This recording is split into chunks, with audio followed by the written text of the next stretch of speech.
Mesdames et messieurs, bonsoir et bienvenue dans l'invité de la rédaction.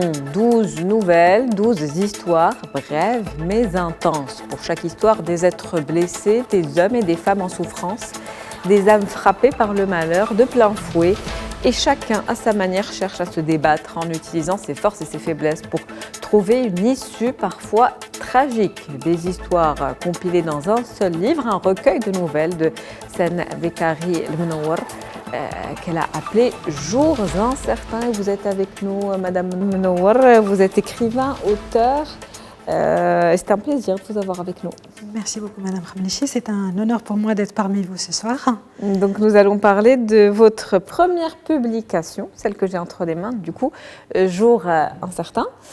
12 histoires, 12 tranches de vie, des histoires qui reflètent un petit peu la réalité de la vie, le côté un petit peu sombre des hommes et des femmes en souffrance. Comment vous est venue l'idée d'écrire ce livre ? Alors, c'est une longue histoire, bien évidemment, mais bon, je vais la faire un peu courte. C'est le vécu, l'expérience, toutes ces années qui ont fait que j'ai observé autour de moi et j'ai pu constater qu'il y a beaucoup d'éléments qui reviennent, qui sont redondants et qui mènent parfois vers des situations qui sont compliquées, voire tragiques. Et ce qui m'a amené à l'écriture, c'est d'abord la lecture. La lecture a toujours fait partie de ma vie, depuis toujours, depuis toute jeune en fait. Et je suis native de Tanger, donc j'ai très tôt fréquenté les bibliothèques, les librairies, la fameuse librairie des colonnes de l'époque, etc. Donc c'était vraiment là où je me retrouvais, où j'étais heureuse et j'étais épanouie. Le plus grand bonheur, c'était d'avoir un nouveau roman entre les mains et de pouvoir le lire toute la nuit pour que le lendemain, j'aille en prendre un autre, etc. Bon, bref, ces histoires émanent d'une réalité, de la réalité. Et bien évidemment, ce sont des fictions. Et donc, elles déploient leurs ailes, ces histoires qui émanent de cette réalité, déploient leurs ailes dans une fiction. Voyez-vous ? Jours incertains, c'est donc un recueil de nouvelles, de 12 nouvelles. Pourquoi ce choix, Jours incertains ? Écoutez, il me semble que c'est le thème récurrent, c'est le fil conducteur qui émaille d'incertitude les jours d'hommes et de femmes qui souffrent, qui sont inquiets, qui sont épuisés par l'insondable, par l'absurde, par l'inhumain dans l'être humain qui surgit, qui d'abord les épie, les guette, et puis enfin surgit un jour pour les anéantir. Donc vous mettez en scène dans ces histoires des couples, plusieurs types de couples, des hommes et des femmes, plusieurs thématiques en tout cas abordées, la violence psychologique, physique, l'infertilité, l'impulsivité, la trahison. Bref, en tout cas, des âmes frappées par le malheur et chacune réagit à sa manière à ce quotidien difficile.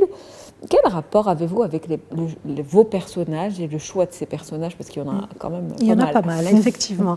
Alors, mes personnages, pour n'en citer que quelques-uns, parce qu'il y en a énormément, comme vous venez de le dire si bien, c'est que, il y a Dila, il y a Mima, il y a Hania, Fares, Yassine, et bien d'autres. Alors, mes personnages sont nés de mes souvenirs, de mon expérience, et puis tout simplement de mon imagination. Ce sont des personnalités qui sont romanesques, bien évidemment, d'abord et avant tout. Elles sont également héroïques, dans un certain sens et dans une certaine mesure. Certaines sont extravagantes, d'autres fortes, d'autres cruelles, mais toutes sensibles et elles sont loin d'être faibles, parce que tout au long de ces pages, elles essaient de démêler le fil de leur vie, malgré des événements qui surviennent pour tout déranger. Vous voyez, la vie, c'est un puzzle. Et il suffit qu'il y ait un imprévu pour que tout change. Donc tout dépend de nos choix et de notre capacité à assumer ce choix et à suivre ce chemin. Donc il y en a qui l'assument, d'autres qui refusent. Et voilà. Et donc on retombe dans dans un cheminement qui devient un cheminement personnel, individuel, qui peut mener vers le salut, comme il peut mener vers, enfin comment dire, pas la disparition, parce que ce serait trop fort, mais disons vers une issue fatale. Tragique ou fatale, tout à fait.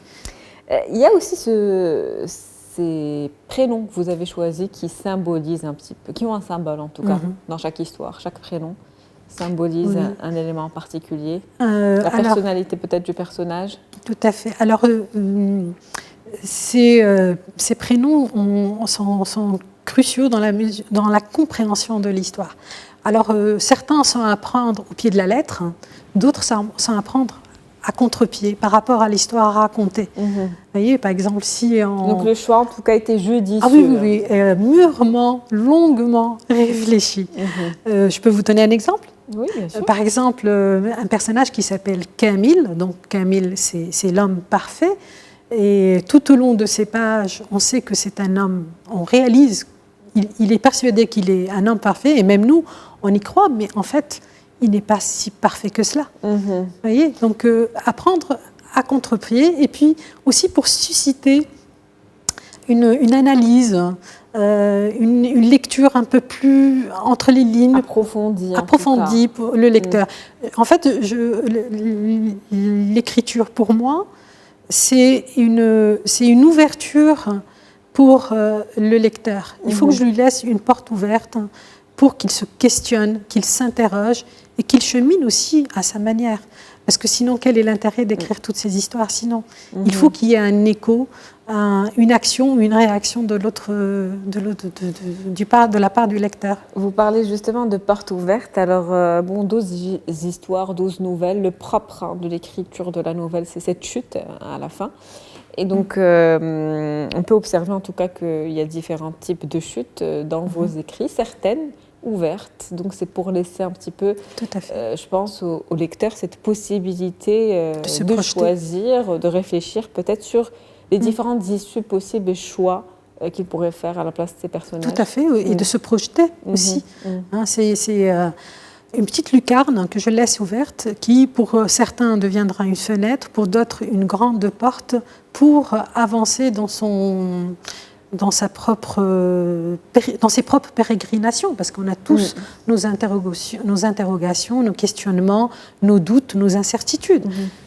Je ne me permettrai pas de dire que je résous toutes les problématiques, mais disons que c'est une mise en bouche pour une amorce en fait. Voilà. Quelles émotions essayez-vous de susciter chez le lecteur à travers ces histoires qui ont quand même un fil conducteur?